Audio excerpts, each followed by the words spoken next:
Nine never. Ndalama za nini?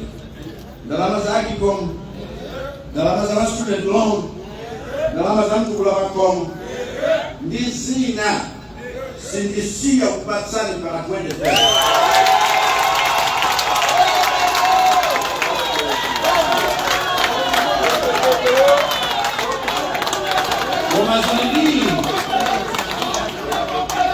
Zilindini musaka ndalamazo kapena kupangira za pindu ndi chituko cha moyo wangu chideba tsogolo.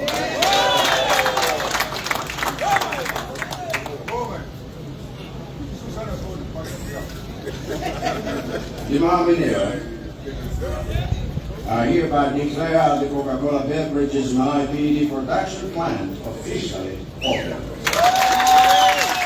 God bless you, and God bless Malawi.